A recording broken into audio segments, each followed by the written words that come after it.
Speaking of good parents, the next people that are coming up to the stage are your features for the evening, and they are going to be very wonderful parents to their third party on stage that won't make an appearance while you're here, please.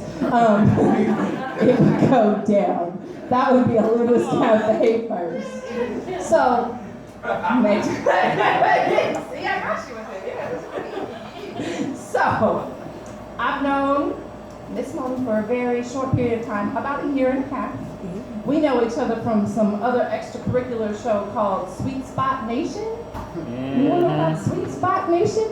Search that hashtag after the show when you want to feel turned on too. And then, just say, then I saw her do this lovely piece with her fiance, Beereal, and I was like, damn, that was really good. We're trying to make these team pieces right now, and I'm watching these people eat us up. Damn, they're really good. I need them so bad. So, before the baby could make the appearance, and she goes on a little bit of a hiatus, I'm sure, you know, you ain't going on a hiatus?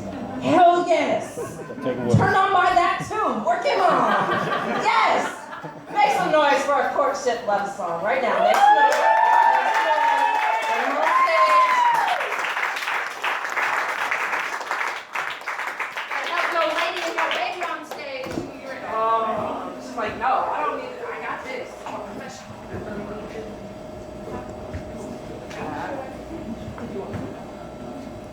How y'all feeling tonight? We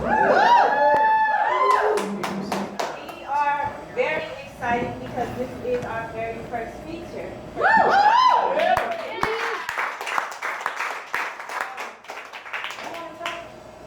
The mic's not going to do much work for you guys tonight, so really get up on it like you like it.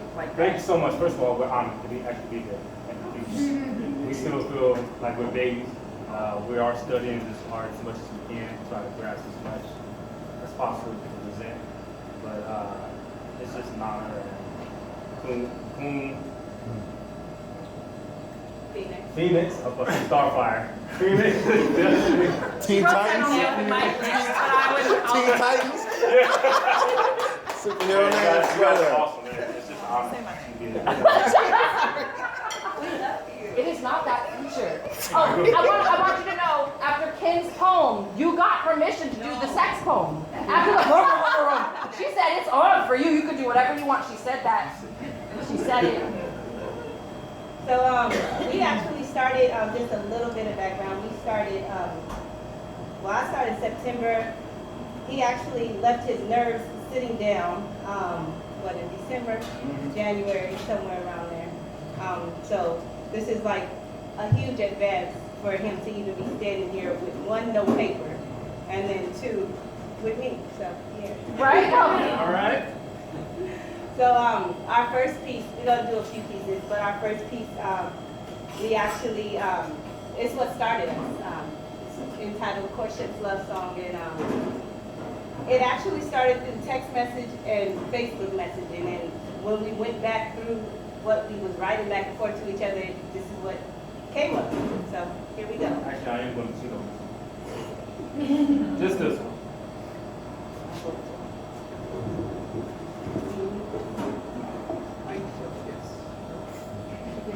Come on, y'all got this.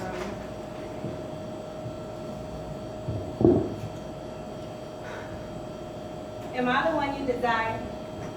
Do you feel my fire, or do you need more? Can I make it a little lighter? Take you to a place much higher. Baby, will you open your door? If I open this door you speak of, is there a possibility that you'll feel my desire for love? You see, my plate is very full with work, kids, and school, and if I allow you in, would you come but leave the bull on the outside of my world? Can my world become our world? Are you able to compromise with aspects of me being your girl? Then maybe we can grow from girl and boy to woman and man, and eventually one day wife and husband. Can you imagine an untainted wedding band, purified by the flames of life, molded by our forefather, the Heavenly Father? You see, my heart is yearning for ecstasy. Now, I'm not talking about the act, but I'm talking about the true knowledge of eternity.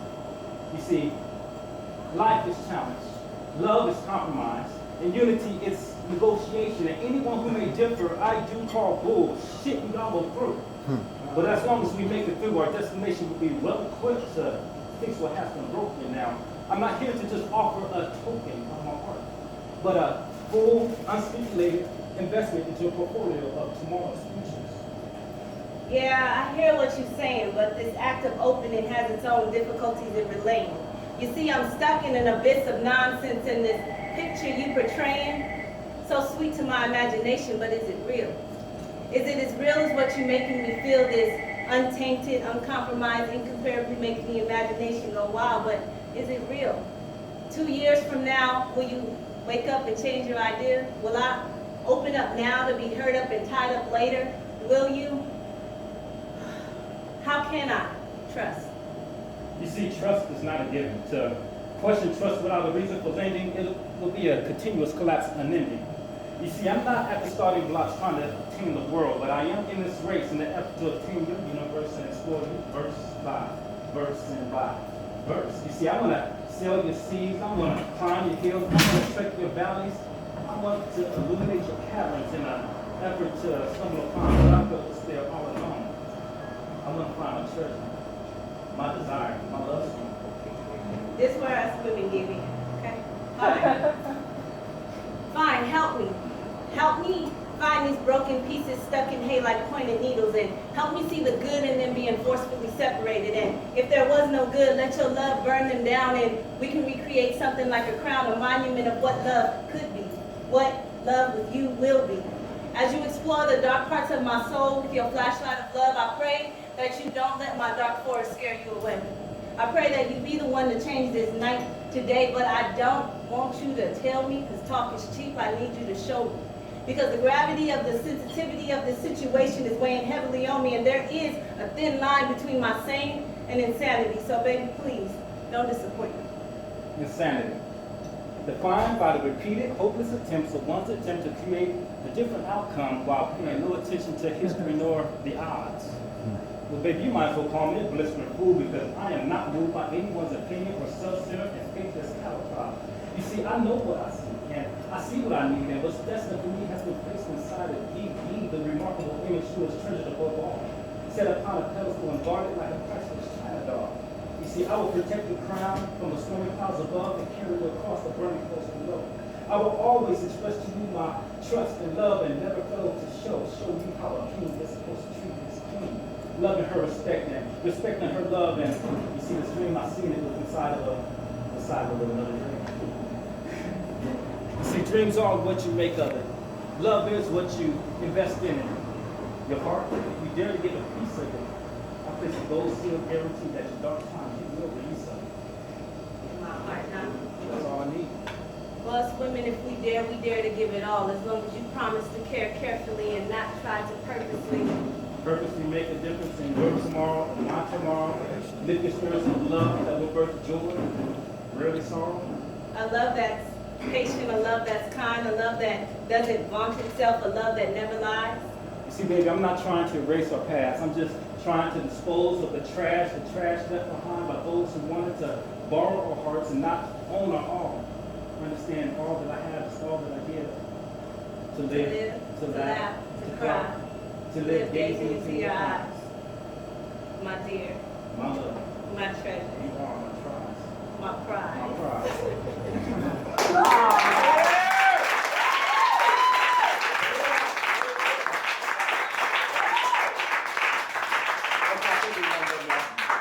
I think he won, but I'm still nervous too. So we all know that in relationships it start off all good, right? And you start thinking about all your past stuff, your insecurities, everything that everybody else did, all the red flags that show up and pop up, and you're like, I ain't going down that road ever again, type of stuff. So this next piece derived from all that stuff because it started off so good in the beginning, and then we're starting nitpicking at all this stuff, trying to sabotage our own relationship because of everything that happened in the past and us guarding and trying to make sure we don't get hurt again. When I think about what came to pass in my past, All the great dreams and expectations preceding the hurt, requiring a divine healing following the crash. all the temporary situations I tried so hard to make last, they all came to a disappointing standstill. No smile while trying to capture that perfect picture on a camera with no flash when my past came to pass. When my past came to pass, the restraints had been placed in not being able to grasp the real reality, trapped in my own surrealistic fantasy that this would get better. Whatever conditional love it was built upon, it would have kept us together. But when my past came to pass, cast a spell of shattered glass, making all that was seen appear to be a nightmare on Elm Street. I had some good days, but most of them bad. Remembering every detail of each good memory, for it can be counted on one hand. When my past came to pass, the stars in the sky began to dim, as did the gleam in our eyes when we looked within. The streams that used to flow watered the fields of the morning glow. They no longer hydrated the promises that used to grow.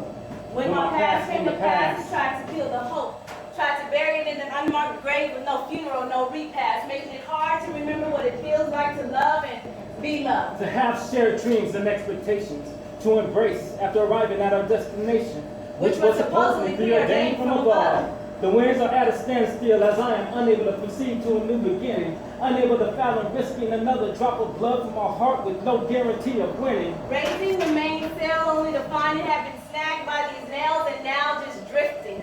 Passively sending signals, SOS-ing, shouting, but no one is coming. Looking, but I see no help for me. Drowning in the realizations created in my own imaginations of what could have been, what should have been, and if I was dealt a different hand, what would have been if a different past came to pass.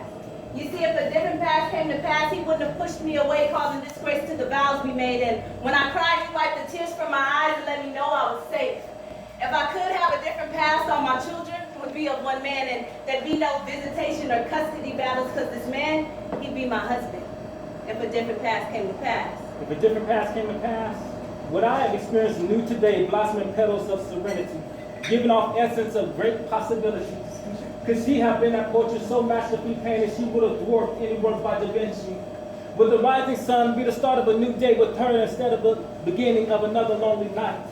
Would the sunset be the culmination of a night of loving, respecting, adoring, nurturing my love?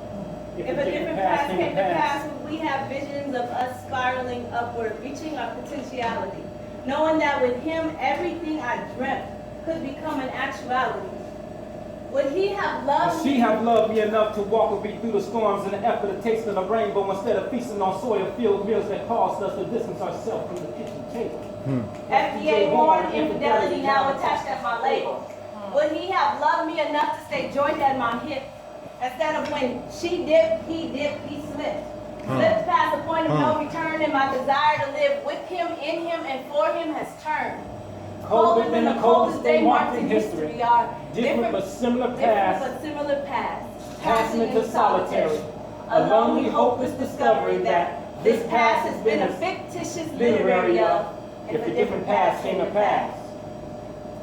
But now that our past is past and you and I have crossed paths, it's time to solve this equation like a problem in math.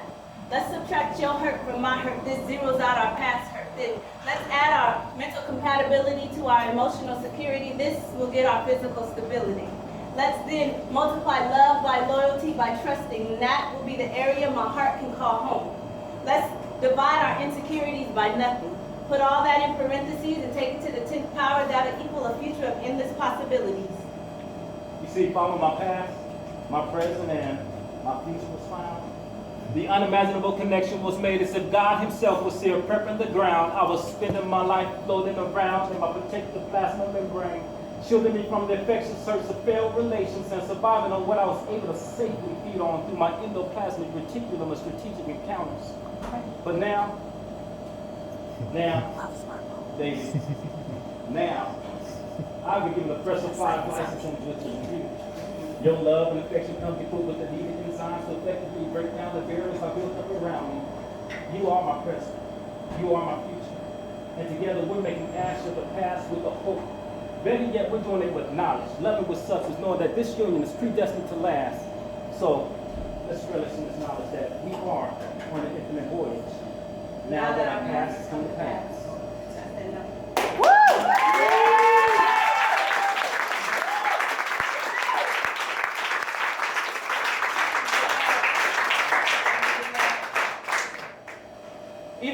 gushies in a relationship. That's what I call it. I call it gushies.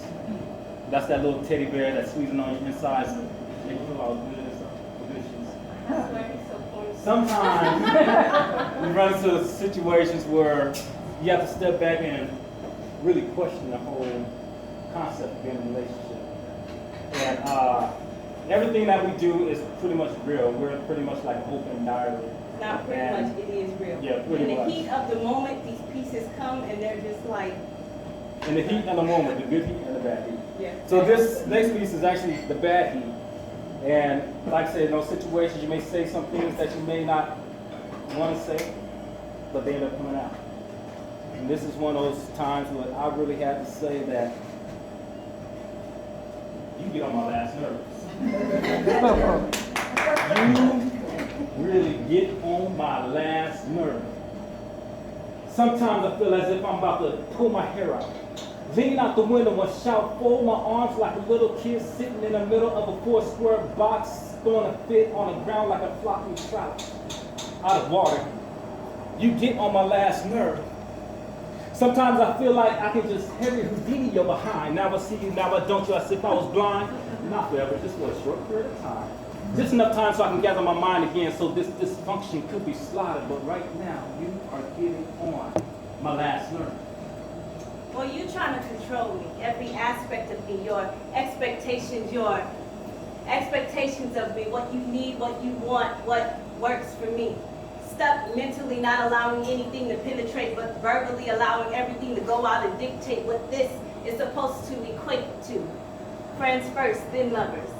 But that's lost in translation. My answers aren't sufficient and the questions are repeated over and over and over and over again. Scrambling for answers that'll get me out this predicament because there is no discernment. Frustrations causing constraints to become tighter and I'm feeling like I can't move, trying not to misstep to make your issues greater. Right now I'm feeling like I don't fit. For y'all. Alright. See, right now I just really can't take it anymore. Weave and brain remnants all over the floor. Long drawn out discussions till our jaws are sore. Throwing my hands up in frustration, stomping on the floor behind my own closed doors. That's my last nerve. You see, even though I'm successfully embracing her beauty, her essence, and her mind, I'm also strangling that teddy bear that I gave her on last Valentine's. You know what I'm talking about, boy. That right there should have been a telltale sign that she's working my last nerve. Well, like I was saying, I don't fit, so I dismiss myself from this situation in hopes it'll calm down both our frustrations. Wanting to punch you in the face for what just came out your mouth, but putting on your shoes and walking to the other side of the house, knowing that a soft answer turns away wrath, but previous words, them stir up anger. But behind closed doors, I'm yelling on the inside. He is working my last nerve, and the imprint on my tongue so deep from biting and trying to keep the peace. So I go in the room, turn the music up so I can talk to myself.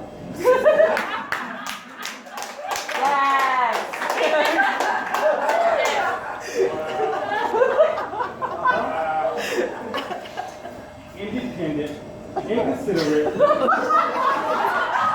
not recognizing the man that you have next to you, securing you, limitations, mental lacerations, brushing off the affections that's presented to you, driving off others' remarks, giving them high praises while I'm here holding you up, pushing you forward by receiving praises of the half-hearted praise. But I do pray that one day you will see that this is not about you, nor about me, but about you. You know, the two elements that were put together to break through the insecurities, to soar through the heavenlies, to stun with the simplicity of the softest word. So you can go ahead and use your sarcasm and misplaced attitudes with the softest voice ever heard. And you can assume I do not get it and that you're the only one with the gift to discern.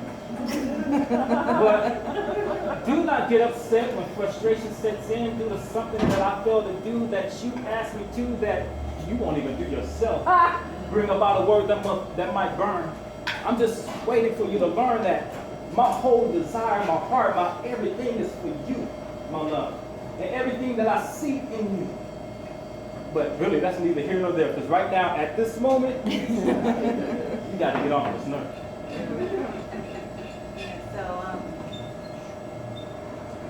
I'm mad as hell right now.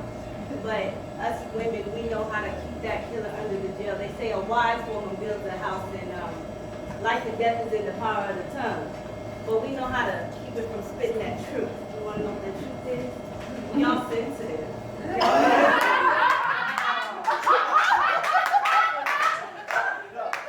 Y'all be tripping off at every little thing when you the one who's trying to crown that king.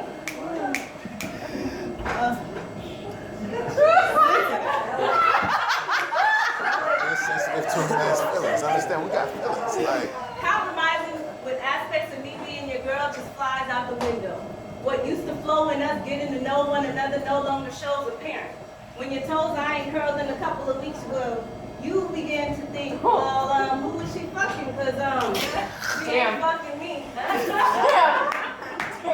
Balancing out our relationship, I feel I've made that hard to do. You see, because I spoiled you to this intimacy. Now, it's still there, just expressed differently, and you hollering conspiracy. Now, legitimately, there is validity to your impotency, because to assume makes an ass out of you and me. I'm trying to show you, though, there is no inconsistency while you stuck and spoiled on what used to be. How about at 3, you go check into reality and let me help you check out of this expectancy and this fantasy of what relationships are supposed to be. You see, I live in the realistically, not the idealistically, and reality states me in the 21st century. You see, that idea of relationship went out the window when men came out with them happy tendencies. So this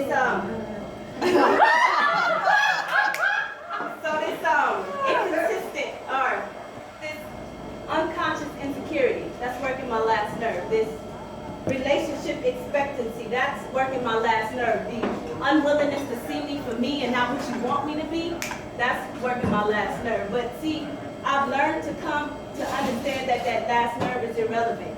I've come to learn and grow to understand the elements of life and what I have to go through to genuinely get to know you. And what you have to put up with for you and I to mix. That's what we call compromise. But right now, in this moment in time, you're working my last nerve.